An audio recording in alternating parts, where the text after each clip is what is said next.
Hey guys, welcome to another episode of Arc Synergy. Make sure you stick around. Today we're going to go over another state licensure information. So in those videos, you'll get all the information that you need in order to apply to renew your speech language pathology license in any state in the US. So feel free to check out our library of videos. Episodes we go over each specific state licensure separately so they're easy to find and go through. And without any further ado, let's go into today's episode.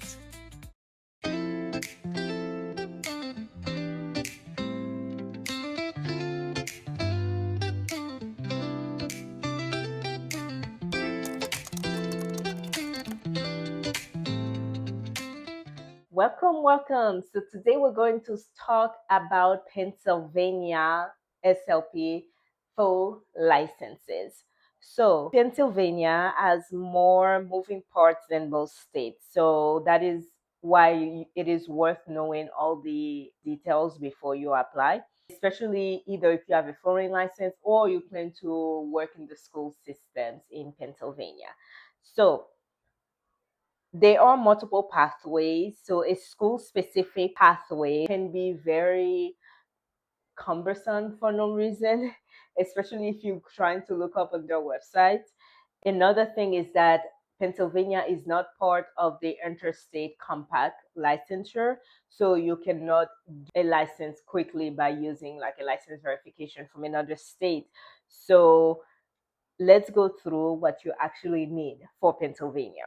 To qualify for a full Pennsylvania license, you'll need your master's degree, either in speech language pathology or communicative disorder, basically by a program accredited by the ASHA board, and you need to have completed your CF. So your CF year, your 1,260 hours over the 9 months, all that, you need to have that, and you need to have proof that you've completed that.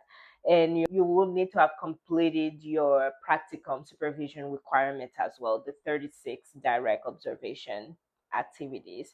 And for your CF, if you're coming straight from your CF, you need to show proof that your supervisor was licensed throughout the entire process. So also you need to have completed your praxis exam as well. If you have your HSCs, you do not have to show proof that you've completed the praxis, that you will automatically apply a waiver. You can go the waiver route if you have your Cs or an equivalent out of state license as well, which I'll cover more in a bit. So every new applicant in Pennsylvania must complete at least 3 hours of board approved on child abuse recognition and reporting. So that is mandatory, and it is separate from your regular CU requirements at renewal time. To do that training at renewal time as well. I would advise for you to complete it before you submit your application. And all new applicants must complete a FBI criminal background check. So the results will go directly to the PA board.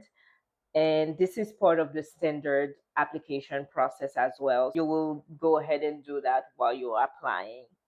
If you hold a valid SLP license in another state with equivalent standards, so Pennsylvania may waive then your education experience and exam experience. So that's the same thing if you had your C. So if either you have your C's, your ASHA C's, or a full active license in another state, then they can waive the education requirement, as in the need for you to provide proof of those. You need to have at least two of the previous 5 years of active practice under an equivalent license, um, and also show that you've completed at least 20 hours of recent continuing education requirements. Now, if you have your HSCs, they will also waive your education experience and exam requirements. This is by far the simplest path to go to. You do not have to do any continuing education demonstration if you go in the HSC's route, since that is assumed to be part of your HSC's certification.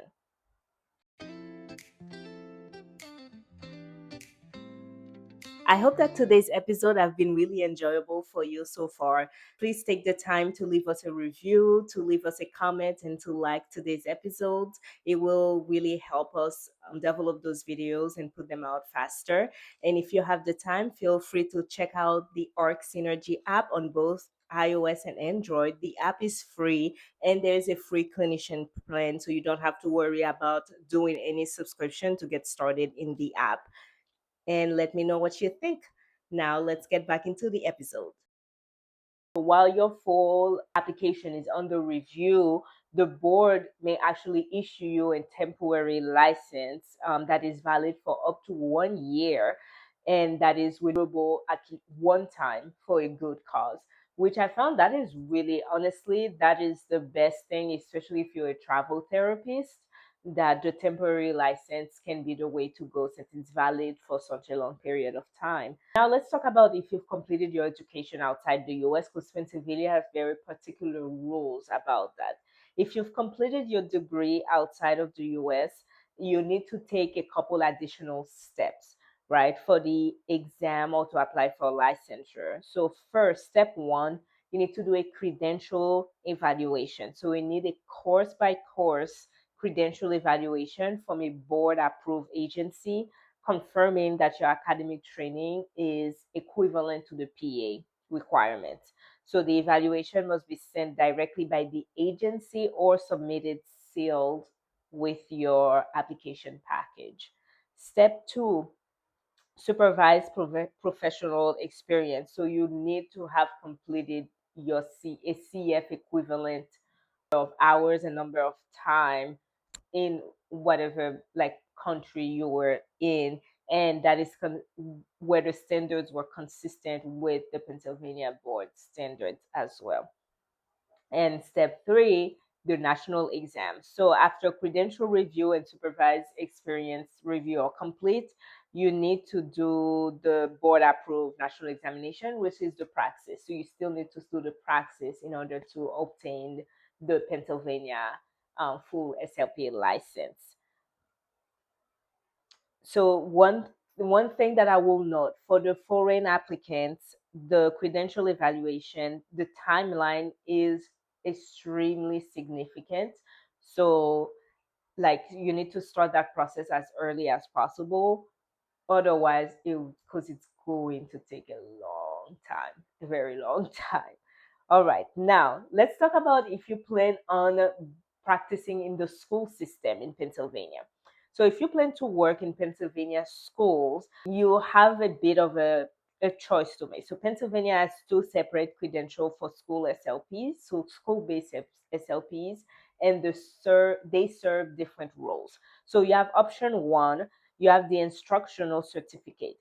So that is, they call it the speech and language impaired instructional. So this is a teaching license. It is for SLPs who will function in a classroom teacher role. So it requires a PDE approval teacher preparatory program and student teaching in PK to 12th grade and passing the Pennsylvania Educator Content Test as well. So this one is not common at all for most SLP. If you are an SLP practicing in the school system at the capacity of under the scope of an SLP, you will most likely want to do option two. So option two is the educational specialist certificate. So that is basically a school speech language pathologist. So this is the clinical route and it covers providing therapy and intervention in PK to 12 settings, and it requires either a PDE approved educational specialist program with internship or proof of ASHA Cs or Pennsylvania SLP license. So if you already hold an ASHA C or a Pennsylvania SLP license, that exam will be waived. So both credentials will start you at a level one and is valid for 6 years of service and must be converted to level two later after that period of time. So in order to convert it to level 2, I'll go over that information in the renewal video for Pennsylvania. In order to apply for the license, the initial application fee is $50 as of this recording. And the current processing time takes about 4 to 6 weeks for complete application. If you have any questions, you can contact the board. We save all of the board contact information in the Arc Synergy app. We'll have the phone number, up-to-date phone number and email address. And you can also contact us with any particular questions that you have, and I'll do my best to help you out. So, like I said, Pennsylvania is a lot more layered than most other states based on what setting you go into practicing and where you obtain your education. Those steps are very manageable as long as you know everything that you need to do. Again, everything is available in the Ox Energy app and you can get started for free.